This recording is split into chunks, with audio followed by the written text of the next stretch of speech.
Chemistry লেসনে আপনাদের সকলকে স্বাগত। চতুর্থ অধ্যায় পর্যায় সারণীর পার্ট 4-এ আজকের আলোচনার বিষয় হচ্ছে মৌলের পর্যায়বৃত্ত ধর্ম। মৌলের পর্যায়বৃত্ত ধর্ম। পর্যায় সারণীতে অবস্থিত মৌলগুলোর কিছু ধর্ম রয়েছে, যেমন ধাতব ধর্ম, অধাতব ধর্ম, পরমাণুর আকার, আয়নীকরণ শক্তি, তড়িৎ ঋণাত্মকতা, ইলেকট্রন আসক্তি ইত্যাদি। এই সকল মৌলের পর্যায়বৃত্ত ধর্ম আমরা এই পর্বে আলোচনা করব। এক্ষেত্রে অধাতব ধর্ম, ধাতব ধর্ম, ইলেকট্রন আসক্তি, আয়নীকরণ শক্তি ইত্যাদি এসবকে ধর্মকে পর্যায়বৃত্ত ধর্ম বলা হয়ে থাকে। শুরুতেই আসি ধাতব ধর্ম সম্পর্কে। কোন একটি মৌল, অর্থাৎ যে সকল পরমাণু বা মৌল এক বা একাধিক ইলেকট্রন ত্যাগ করে ধনাত্মক আয়নে পরিণত হয় তাদেরকে ধাতু বলা হয়ে থাকে। আর আমরা ছোট ক্লাস থেকে জেনে এসেছি যে যে সকল মৌল চকচকে আঘাত করলে শব্দ করে এবং তাপ ও বিদ্যুৎ পরিবাহী হয় তাদেরকে সাধারণত ধাতু বলা হয়ে থাকে। ধাতুর ইলেকট্রন ত্যাগের এই ধর্মকে ধাতব ধর্ম বলে, অর্থাৎ যে সকল মৌল এক বা একাধিক ইলেকট্রন ত্যাগ করে তাদেরকে ধাতু বলা হয়ে থাকে। আর ধাতুর ইলেকট্রন ত্যাগের এই ধর্মকে বলা হয় ধাতব ধর্ম। যে মৌল যত সহজে ইলেকট্রন ত্যাগ করতে পারবে সেই মৌলের ধাতব ধর্ম তত বেশি। যেমন লিথিয়াম। লিথিয়াম সহজে একটি ইলেকট্রন ত্যাগ করে ধনাত্মক লিথিয়াম আয়নে পরিণত হতে পারে। এই জন্য লিথিয়ামের ধাতব ধর্ম বেশি হয়ে থাকে। পর্যায় সারণীতে যে কোনো পর্যায়ের বাম দিক থেকে আমরা যদি ডান দিকে অগ্রসর হই, এক্ষেত্রে ধীরে ধীরে ধাতব ধর্ম হ্রাস পায়। অর্থাৎ বাম দিকের মৌলগুলো ধাতুর মতো আচরণ করে এবং ডান দিকের মৌলগুলো সাধারণত অধাতুর মতো আচরণ করে। এই জন্য পর্যায় সারণীর যখন আমরা বাম দিক থেকে ডান দিকে অগ্রসর হই তখন ধীরে ধীরে ধাতব ধর্ম কমে আসে, অর্থাৎ হ্রাস পায়। অধাতব ধর্ম। যে সকল মৌল চকচকে নয়, আঘাত করলে শব্দ করে না এবং তাপ ও বিদ্যুৎ পরিবাহী নয় তাদেরকে আমরা অধাতু বলে থাকি। অর্থাৎ অধাতব ধর্ম ধাতব ধর্মের ঠিক উল্টো। যে সকল মৌল এক বা একাধিক ইলেকট্রন গ্রহণ করে ঋণাত্মক আয়নে পরিণত হয় তাদেরকে অধাতু বলা হয়ে থাকে। আর ধাতুর ক্ষেত্রে আমরা দেখেছিলাম যে সকল মৌল ইলেকট্রন ত্যাগ করে ধনাত্মক আয়নে পরিণত হয় তাদেরকে ধাতু বলা হয়ে থাকে। কিন্তু অধাতুর ক্ষেত্রে মৌলগুলো এক বা একাধিক ইলেকট্রন গ্রহণ করবে এবং ঋণাত্মক আয়নে পরিণত হবে। অধাতুর ইলেকট্রন গ্রহণের এই ধর্মকে অধাতব ধর্ম বলা হয়ে থাকে। যে মৌলের পরমাণু যত সহজে ইলেকট্রন গ্রহণ করতে পারবে সেই মৌলের অধাতব ধর্ম তত বেশি। যেমন ক্লোরিন। ক্লোরিন সহজে একটা ইলেকট্রন গ্রহণ করে ক্লোরিন আয়নে পরিণত হতে পারে।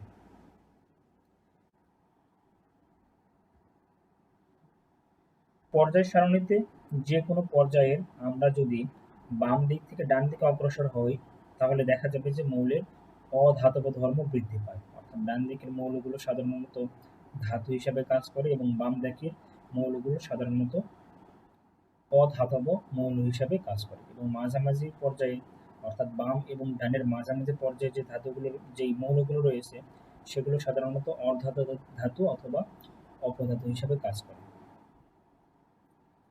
যে সকল মৌল কোনো কোনো সময় ধাতুর মতো আচরণ করে আবার কোনো কোনো সময় অধাতুর মতো আচরণ করে তাদেরকে সাধারণত অর্ধধাতু বা অপধাতু বলা হয়ে থাকে। যে সকল মৌল কোনো কোনো সময় ইলেকট্রন ত্যাগ করবে এবং কোনো কোনো সময় ইলেকট্রন গ্রহণ করবে তাদেরকে অপধাতু বলা হয়ে থাকে। যেমন সিলিকন একটি অপধাতু, কারণ এ কোনো কোনো সময় ইলেকট্রন ত্যাগ করে এবং কোনো কোনো সময় ইলেকট্রন গ্রহণ করে। আমি একটু আগে যেটা বললাম যে পর্যায় সারণীর মাঝামাঝি পর্যায়ে যে সকল মৌল রয়েছে সেগুলো সাধারণত অপধাতু বা অর্ধধাতু হিসেবে কাজ করে। পর্যায় সারণীর যে কোনো একটি পর্যায়ের দিকে লক্ষ্য করলে দেখা যাবে যে বাম দিকের মৌলগুলো সাধারণত ধাতু হিসেবে কাজ করে, মাঝের মৌলগুলো সাধারণত অর্ধধাতু বা উপধাতু হিসেবে কাজ করে এবং ডান দিকের মৌলগুলো সাধারণত অধাতু হয়ে থাকে। এ পর্যায়ে আমাদের গুরুত্বপূর্ণ একটি টপিক, সেটা হচ্ছে পরমাণুর আকার বা পারমাণবিক ব্যাসার্ধ, যেটা মাঝে মধ্যে পরীক্ষায় এসে থাকে। এই সম্পর্কে আমরা আলোচনা করব। পরমাণুর আকার তথা পারমাণবিক ব্যাসার্ধ একটা পর্যায়বৃত্ত ধর্ম। পর্যায়বৃত্ত ধর্ম বলতে একই পর্যায়ে আমরা যদি বাম দিক থেকে ডান দিকে অগ্রসর হই তাহলে মৌলগুলোর কি ধরনের পরিবর্তন হয় সেটাই হচ্ছে পর্যায়বৃত্ত ধর্ম। তো এই ক্ষেত্রে আমরা দেখব পর্যায়বৃত্ত ধর্ম তো অনেকগুলো ছিল, এর মধ্যে পরমাণুর আকার বা পারমাণবিক ব্যাসার্ধ একটা পর্যায়বৃত্ত ধর্ম। একই পর্যায়ে বাম দিক থেকে ডান দিকে গেলে পরমাণুর আকার কিরকম হয় সেটা এখন আমরা দেখব। যে কোনো একটি পর্যায়ের যতই বাম দিক থেকে আমরা ডান দিকে অগ্রসর হব, দেখা যাবে যে পরমাণুর আকার বা পারমাণবিক ব্যাসার্ধটা ধীরে ধীরে কমতে থাকে। এর কারণ কি একটু পরে আমরা ব্যাখ্যা করব। একই পর্যায়ের ধরলাম 2 নম্বর পর্যায়ে যদি আমরা বাম দিক থেকে ডান দিকে অগ্রসর হই, তাহলে পারমাণবিক সংখ্যা ধীরে ধীরে বাড়তে থাকবে। কিন্তু আমরা জানি যে একই পর্যায়ে যতগুলো মৌল রয়েছে সবগুলো শক্তি স্তর সংখ্যা একই, অর্থাৎ শক্তি স্তর সংখ্যা বাড়ে না, কিন্তু বাম দিক থেকে ডান দিকে গেলে একই পর্যায়ের বাম দিক থেকে ডান দিকে গেলে পারমাণবিক সংখ্যা বাড়ে, কিন্তু শক্তি স্তর বাড়ে না। কারণ আমরা জানি একই পর্যায়ে সবগুলো মৌলের শক্তি স্তর সংখ্যা একই রকম। পারমাণবিক সংখ্যা বাড়লে নিউক্লিয়াসে আমরা জানি সাধারণত যতগুলো ইলেকট্রন থাকবে ততগুলো নিউক্লিয়াসে প্রোটন সংখ্যা থাকবে। পারমাণবিক সংখ্যা বাড়ার অর্থ হচ্ছে নিউক্লিয়াসে প্রোটন সংখ্যা বৃদ্ধি পাওয়া, এবং ইলেকট্রন সংখ্যাও প্রোটন সংখ্যার মতো বৃদ্ধি পাবে।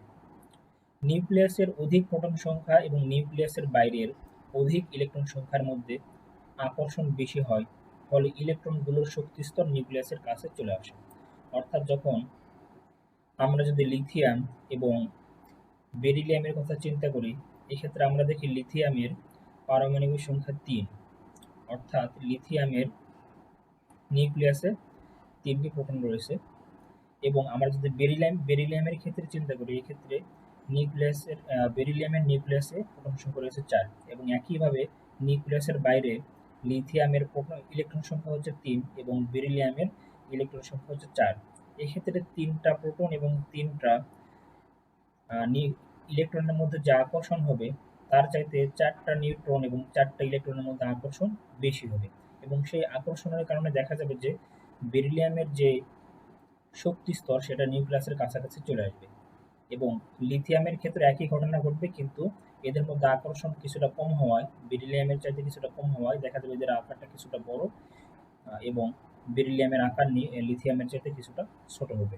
এর কারণ হচ্ছে আমরা জানি নিউক্লিয়াসের বাইরে ইলেকট্রন এবং নিউক্লিয়াসের প্রোটনের মধ্যে আকর্ষণ হয়ে থাকে, এবং যতগুলো ইলেকট্রন এবং প্রোটন সংখ্যা বাড়বে আকর্ষণ তত বেশি হতে থাকবে, ফলে ইলেকট্রনগুলোর শক্তি স্তর নিউক্লিয়াসের কাছাকাছি চলে আসবে এবং পরমাণুর আকার ছোট হয়ে যাবে।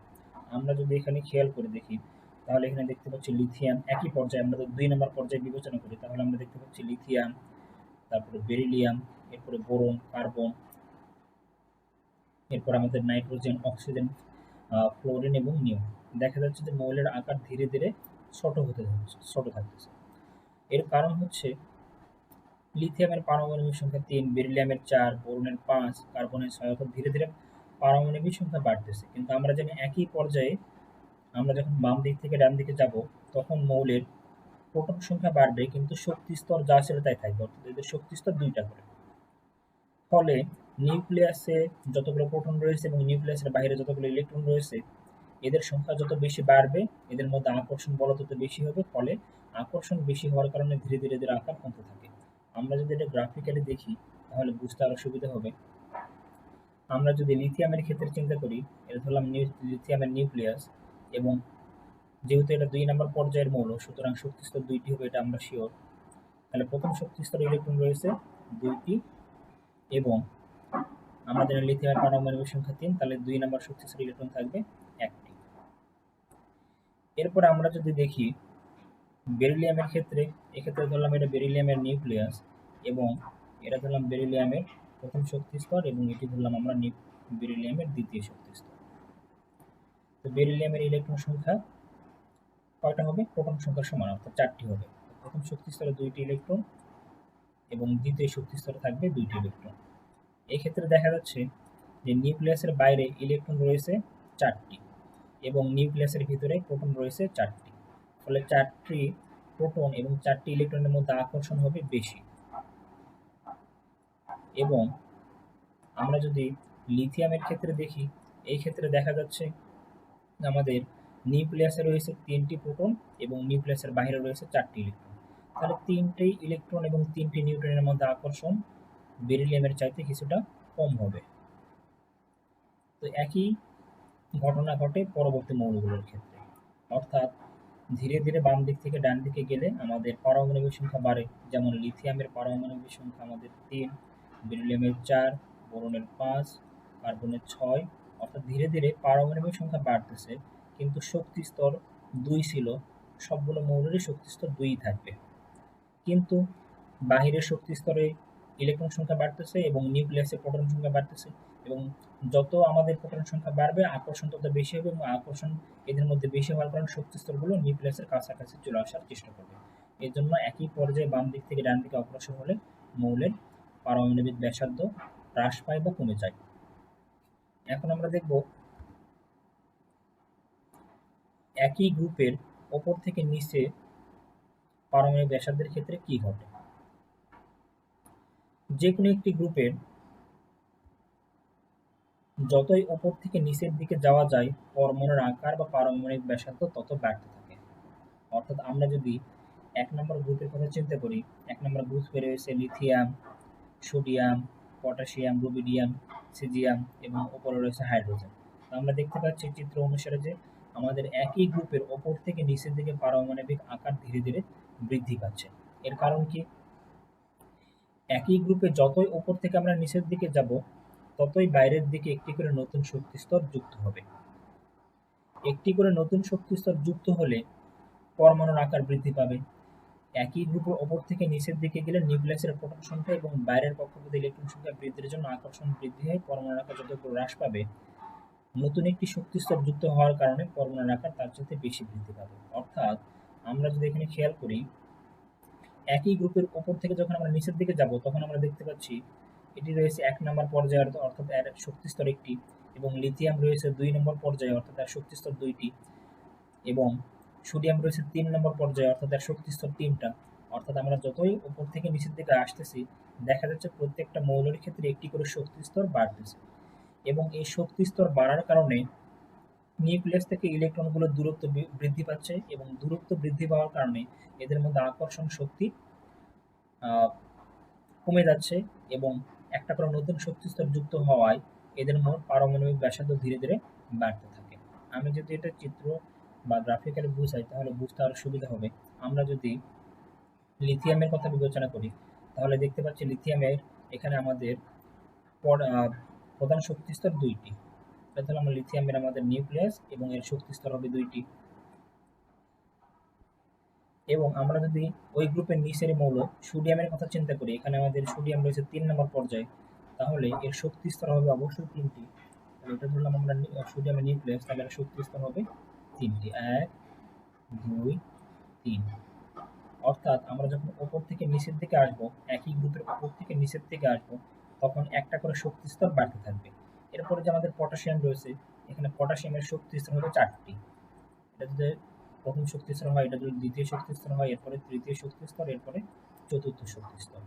অর্থাৎ একটা করে শক্তি স্তর ওপর থেকে নিচ দিকে আসলে বাড়তেছে, এবং সাথে সাথে আমাদের প্রোটন সংখ্যা এবং ইলেকট্রন সংখ্যা বাড়তেছে। তবে প্রোটন সংখ্যা এবং ইলেকট্রন সংখ্যার মধ্যে যতটুকু আকর্ষণ বৃদ্ধি পায়, তার চাইতে এই পরমাণুর যে আমাদের নতুন করে একটি শক্তি স্তর যুক্ত হচ্ছে, এর কারণে আকার তার চাইতে বেশি বৃদ্ধি পায়। এই জন্য আমরা ওপর থেকে একই গ্রুপের ওপর থেকে যখন নিচের দিকে আসবো, তখন পারমাণবিক ব্যাসার্ধ ধীরে ধীরে বৃদ্ধি পায়। এই ছিল আমাদের মৌলের পারমাণবিক ব্যাসার্ধ অথবা পরমাণুর আকার সম্পর্কে যে পর্যায়বৃত্ত ধর্ম ছিল সে সম্পর্কে আলোচনা। আয়নীকরণ শক্তি গ্যাসীয় অবস্থায়, অর্থাৎ মৌলটি অবশ্যই গ্যাসীয় অবস্থায় থাকতে হবে। কোনো একটি মৌলের ১ মোল পরিমাণ গ্যাসীয় পরমাণু থেকে ১ মোল পরিমাণ ইলেকট্রন অপসারণ করতে, অর্থাৎ ১ মোল ইলেকট্রন অপসারণ করবে। আর আমরা জানি ইলেকট্রন অপসারণ করলে সেই মৌলটা ধনাত্মক আয়নে পরিণত হয়। এজন্য এখানে বলা হয়েছে যে ১ মোল ধনাত্মক আয়নে পরিণত করতে যে পরিমাণ শক্তির প্রয়োজন হবে, তাকে ওই মৌলের আয়নীকরণ শক্তি বলা হয়ে থাকে। অর্থাৎ গ্যাসীয় অবস্থায় কোনো মৌলের একটি পরমাণু ১ মোল পরিমাণ ইলেকট্রন অপসারণ করতে যে পরিমাণে শক্তি প্রয়োজন হবে, তাকে ওই মৌলের আয়নীকরণ শক্তি বলা হবে। আমরা যদি একই পর্যায়ের বামের মৌলগুলোর পারমাণবিক ব্যাসার্ধ বেশি, আমরা জানি একই পর্যায়ের বামের মৌলগুলোর পারমাণবিক ব্যাসার্ধ বেশি হয়ে থাকে এবং ডান দিকের মৌলগুলোর পারমাণবিক ব্যাসার্ধ সাধারণত কম হয়ে থাকে। এটা আমরা মৌলের পারমাণবিক ব্যাসার্ধ অথবা পরমাণুর আকার এই পর্যায়বৃত্ত ধর্মে পড়েছিলাম। তো পারমাণবিক ব্যাসার্ধ যখন কমবে তখন আয়নীকরণ শক্তির মান বাড়ে এবং পারমাণবিক ব্যাসার্ধ বাড়লে আয়নীকরণ শক্তির মান কমে। তা আমরা জানি পর্যায় সারণীর বাম দিকের মৌলগুলোর পারমাণবিক ব্যাসার্ধ বেশি এবং ডান দিকের মৌলগুলোর পারমাণবিক ব্যাসার্ধ কম হয়ে থাকে, অর্থাৎ একই পর্যায়ে বাম দিক থেকে ডান দিকে অগ্রসর হলে আয়নীকরণ শক্তির মান ধীরে ধীরে বাড়তে থাকে। আমরা যদি এটা গ্রাফিক্যালি দেখি তাহলে বুঝতে আমাদের আরও সুবিধা হবে। যেমন আমরা জানি লিথিয়াম এবং বেরিলিয়াম একই পর্যায়ের মৌল। তা আমরা জানি যেহেতু এরা 2 নম্বর পর্যায়ের মৌল, সুতরাং এদের শক্তি স্তর হবে 2টি। এটা ধরলাম আমরা লিথিয়াম এবং বেরিলিয়ামের যদি আমরা চিত্রটা আঁকাই তাহলে দেখতে এরকম হবে। এটি হচ্ছে বেরিলিয়ামের প্রথম শক্তি স্তর এবং এটি হচ্ছে বেরিলিয়ামের দ্বিতীয় শক্তি স্তর। বেরিলিয়ামের আকার কিছুটা ছোট হবে। তো এখানে প্রথম শক্তি স্তরে ইলেকট্রন থাকবে 2টি এবং 3 নম্বর ইলেকট্রনটি 2 নম্বর শক্তি স্তরে যাবে। আমরা জানি লিথিয়ামের পারমাণবিক সংখ্যা 3। এরপর আমরা যদি বেরিলিয়ামের ক্ষেত্রে দেখি, আমরা জানি বেরিলিয়ামের পারমাণবিক সংখ্যা 4। আমরা যদি চিত্রটি ইলেকট্রনগুলো যদি শক্তি স্তরে দিয়েই তাহলে প্রথম শক্তি স্তরে হবে 2টি ইলেকট্রন এবং বাকি 2টি ইলেকট্রন যাবে 2 নম্বর শক্তি স্তরে। এই ক্ষেত্রে লিথিয়ামের ক্ষেত্রে আমরা দেখতে পাচ্ছি লিথিয়ামের নিউক্লিয়াস থেকে সর্বশেষ যে ইলেকট্রনটা রয়েছে তার দূরত্ব কিছুটা বেশি এবং বেরিলিয়ামের ক্ষেত্রে দেখা যাচ্ছে নিউক্লিয়াস থেকে এর সর্বশেষ শক্তি স্তরে যে 2টা ইলেকট্রন রয়েছে তাদের দূরত্ব কিছুটা কম। তা আমরা জানি দূরত্ব যত বেশি হবে আকর্ষণ তত কম হবে। এই জন্য লিথিয়াম পরমাণু সহজেই দূরত্বটা বেশি হওয়ার কারণে লিথিয়াম পরমাণু সহজেই তার সর্বশেষ শক্তিস্তর ইলেকট্রনটি ত্যাগ করতে পারবে এবং বেরিলিয়ামের ক্ষেত্রে ঘটনা ঘটবে উল্টা, অর্থাৎ এদের মধ্যবর্তী দূরত্ব কিছুটা কম হওয়ায় এই 2টি ইলেকট্রন ত্যাগ করতে বেরিলিয়ামের কিছু পরিমাণে শক্তি বেশি লাগবে লিথিয়ামের চেয়ে। কারণ কি? কারণ হচ্ছে এদের মধ্যবর্তী নিউক্লিয়াস থেকে ইলেকট্রনগুলোর দূরত্ব কমে গেছে এবং নিউক্লিয়াস থেকে ইলেকট্রনের দূরত্ব কমে গেলে তাদের মধ্যে আকর্ষণ শক্তি অনেক বেশি হবে এবং সেই আকর্ষণ শক্তি কাটিয়ে ইলেকট্রন ত্যাগ করতে বেশি পরিমাণে আয়নীকরণ শক্তির প্রয়োজন হবে এবং লিথিয়ামের আকার কিছুটা বড় হওয়ায় নিউক্লিয়াস থেকে ইলেকট্রনের দূরত্ব একটু বেশি এবং দূরত্ব বেশি হওয়ার কারণে এখানে ইলেকট্রন এবং নিউট্রনের মধ্যে আকর্ষণ কিছুটা কম। সেজন্য সহজেই লিথিয়াম ইলেকট্রনটি লাস্টের শক্তিস্তর ইলেকট্রনটি ত্যাগ করতে পারবে। অর্থাৎ এখান থেকে আমরা দেখলাম পরমাণুর আকার বাড়লে আয়নীকরণ শক্তির মান কমে, অর্থাৎ সহজে ইলেকট্রন ত্যাগ করতে পারে, এবং পারমাণবিক আকার কমলে ইলেকট্রন এবং নিউক্লিয়াসের মধ্যবর্তী আকর্ষণ বেশি হওয়ায় ইলেকট্রনগুলো ত্যাগ করতে বেশি পরিমাণে শক্তি প্রয়োজন হয়। অর্থাৎ পারমাণবিক আকার কমলে আয়নীকরণ শক্তির মান বাড়ে। এজন্য আমরা বলতে পারি যে একই পর্যায়ের বাম দিক থেকে ডান দিকে অগ্রসর হলে আয়নীকরণ শক্তির মান ধীরে ধীরে বাড়তে থাকে, কারণ আমরা জানি একই পর্যায়ে ডান দিক থেকে বাম দিকে পরমাণুর আকার ধীরে ধীরে ছোট হতে থাকে এবং পরমাণুর আকার যত ছোট হবে আয়নীকরণ শক্তির মান তত বাড়বে। এই জন্য বলা হয়ে থাকে একই পর্যায়ের বাম দিক থেকে ডান দিকে অগ্রসর হলে আয়নীকরণ শক্তির মান বাড়ে। এখন আমরা দেখব একই গ্রুপের উপর থেকে নিচের দিকে অগ্রসর হলে আয়নীকরণ শক্তির মান কিরকম হয়ে থাকে।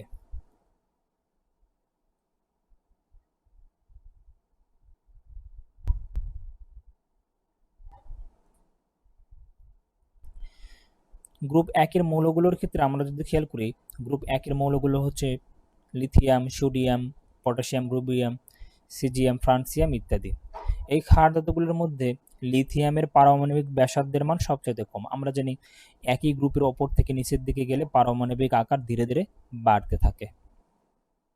তো এখানে আমাদের লিথিয়াম পরমাণুর আকার সবচাইতে কম, এরপরে সোডিয়াম পরমাণুর আকার তার চাইতে একটু বড় হবে, সোডিয়ামের চাইতে তার চেয়ে একটু বড় হবে এবং রুবিডিয়ামের পারমাণবিক ব্যাসার্ধ পটাশিয়ামের চাইতে একটু বেশি হবে, অর্থাৎ ওপর থেকে নিচের দিকে পারমাণবিক ব্যাসার্ধ বাড়ে। আর আমরা জানি পারমাণবিক ব্যাসার্ধ বাড়লে আয়নীকরণ শক্তির মান কমে, অর্থাৎ একই গ্রুপে ওপর থেকে নিচের দিকে অগ্রসর হলে পরমাণুগুলোর আয়নীকরণ শক্তির মান কমবে। কারণ কি? কারণ হচ্ছে আমরা জানি একই গ্রুপের ওপর থেকে নিচের দিকে গেলে পারমাণবিক আকার বাড়ে। আর আমরা একটু আগে দেখেছিলাম পারমাণবিক আকার বাড়লে নিউক্লিয়াস থেকে সর্বশেষ শক্তি স্তরের ইলেকট্রনের দূরত্ব বেড়ে যায়, এবং ইলেকট্রনের দূরত্ব বেড়ে যাওয়ার কারণে এদের মধ্যে আকর্ষণ শক্তির মান কম হয়, এবং এই কম পরিমাণ আকর্ষণ শক্তি উপেক্ষা করে ইলেকট্রন ত্যাগ করা সহজ হয়। এজন্য একই গ্রুপের ওপর থেকে নিচের দিকে গেলে আয়নীকরণ শক্তির মান কমে। এবং আমরা যদি এখানে খেয়াল করি, লিথিয়াম রয়েছে সর্বপ্রথমে, অর্থাৎ এর আকার সবচাইতে কম, এবং আমরা জানি আকার যত ছোট হবে আয়নীকরণ শক্তির মান তার সবচাইতে বেশি হবে। এবং লিথিয়ামের আকার যেহেতু এই সবগুলো পরমাণুর চাইতে কম, সুতরাং লিথিয়ামের আয়নীকরণ শক্তির মান সবচাইতে বেশি হবে। এবং তারপরে থাকবে সোডিয়াম, এরপরে থাকবে পটাশিয়াম, এরপরে থাকবে রুবিডিয়াম এবং ফ্রান্সিয়াম, এবং সবচাইতে কম আয়নীকরণ শক্তির মান হবে ফ্রান্সিয়ামের। এই পর্যায়ে আমরা দেখব ইলেকট্রন আসক্তি।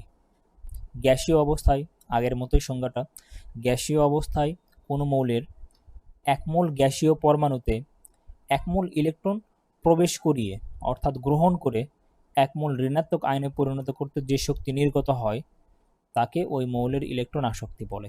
আমাদের আয়নীকরণ শক্তি ছিল কি, যে এক মোল পরিমাণ ইলেকট্রন ত্যাগ করতে যে পরিমাণে শক্তি প্রয়োজন, আর এই ক্ষেত্রে ইলেকট্রন আসক্তির ক্ষেত্রে এক মোল ইলেকট্রন গ্রহণ করবে এবং এক মোল ঋণাত্মক আয়নে পরিণত হবে, এবং সেখান থেকে শক্তি নির্গত হয়, তাকে ওই মৌলের ইলেকট্রন আসক্তি বলা হয়ে থাকে। একই পর্যায়ের বামের মৌলগুলোর পারমাণবিক ব্যাসার্ধ বেশি হয়। আমরা জানি যে একই পর্যায়ের বাম দিকের মৌলগুলোর আকার একটু বড় হয়, এবং একই পর্যায়ের ডানের মৌলগুলোর পারমাণবিক ব্যাসার্ধ কম হয়, অর্থাৎ আকারটা কিছুটা ছোট হয়ে থাকে। এবং পারমাণবিক ব্যাসার্ধ কমলে ইলেকট্রন আসক্তির মান বাড়ে। পারমাণবিক ব্যাসার্ধ আমাদের যত কম হবে ইলেকট্রন আসক্তির মান তত বাড়বে। তাই এখান থেকে আমরা কি বুঝলাম, একই পর্যায়ের বাম দিক থেকে ডান দিকে অগ্রসর হলে যেহেতু আমাদের পারমাণবিক ব্যাসার্ধ ধীরে ধীরে কমতে থাকে, তাহলে আমরা বলতে পারি একই পর্যায়ের বাম দিক থেকে ডান দিকে অগ্রসর হলে ইলেকট্রন আসক্তির মান বাড়বে।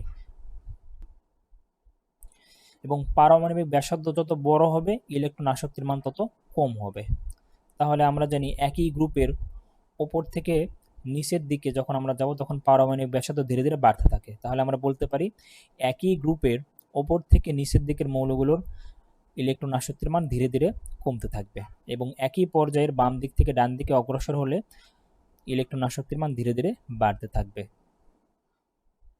তড়িৎ ঋণাত্মকতা, দুটি পরমাণু যখন সমযোজী বন্ধনে আবদ্ধ হবে, দুটি পরমাণু যখন সমযোজী বন্ধনে আবদ্ধ হয়ে অণুতে পরিণত হবে, তখন অণুর পরমাণুগুলো বন্ধনের, অর্থাৎ যেই দুইটা পরমাণু মিলে একটা বন্ধন তৈরি করবে, ওদের যে বন্ধনের ইলেকট্রন দুটিকে নিজেদের দিকে আকর্ষণ করে। দুটি পরমাণু যখন সমযোজী বন্ধনে আবদ্ধ হয় তখন দেখা যায় যে দুটি পরমাণু ইলেকট্রনকে তার নিজের দিকে আকর্ষণ করে। এই আকর্ষণকে তড়িৎ ঋণাত্মকতা বলা হবে। পারমাণবিক ব্যাসার্ধ যত বাড়বে তড়িৎ ঋণাত্মকতার মান তত বাড়ে, অর্থাৎ যাদের আকার বড় তাদের তড়িৎ ঋণাত্মকতার মান তত বড়, এবং পারমাণবিক ব্যাসার্ধ বাড়লে তড়িৎ ঋণাত্মকতার মান কমে। সুতরাং আমরা বলতে পারি, আমরা জানি যে একই পর্যায়ের বাম দিক থেকে ডান দিকে গেলে পরমাণুর আকার ধীরে ধীরে কমতে থাকে। তার আমরা জানি পারমাণবিক ব্যাসার্ধ কমলে তড়িৎ ঋণাত্মকতার মান বাড়ে, সেজন্য আমরা বলতে পারি একই পর্যায়ে বাম দিক থেকে ডান দিকে অগ্রসর হলে তড়িৎ ঋণাত্মকতার মান বাড়ে, এবং একই গ্রুপের ওপর থেকে নিচের দিকে অগ্রসর হলে যেহেতু পারমাণবিক আকার বাড়ে, সুতরাং একই গ্রুপের ওপর থেকে নিচের দিকে অগ্রসর হলে তড়িৎ ঋণাত্মকতার মান কমবে। আমরা যদি এখানে কয়েকটা এক্সাম্পল দেখি, যে তৃতীয় পর্যায়ের মৌলগুলোর মাঝে সোডিয়াম পরমাণু তড়িৎ ঋণাত্মকতার মান সবচাইতে কম। কারণ কি, তৃতীয় পর্যায়ের সবচাইতে বামে রয়েছে সোডিয়াম, অর্থাৎ এর আকার কিছুটা বড়, এবং আকার বড় হলে তড়িৎ ঋণাত্মকতার মান কম হবে। এবং ক্লোরিনের তড়িৎ ঋণাত্মকতার মান সবচাইতে বেশি, কারণ ক্লোরিনের আকার সোডিয়ামের চাইতে অনেক ছোট। সাধারণত কোনো মৌলের পরমাণুর আকার ছোট হলে তড়িৎ ঋণাত্মকতার মান বেশি হবে এবং কোনো মৌলের পরমাণুর আকার যত বড় হবে তার তড়িৎ ঋণাত্মকতার মান তত কমতে থাকবে।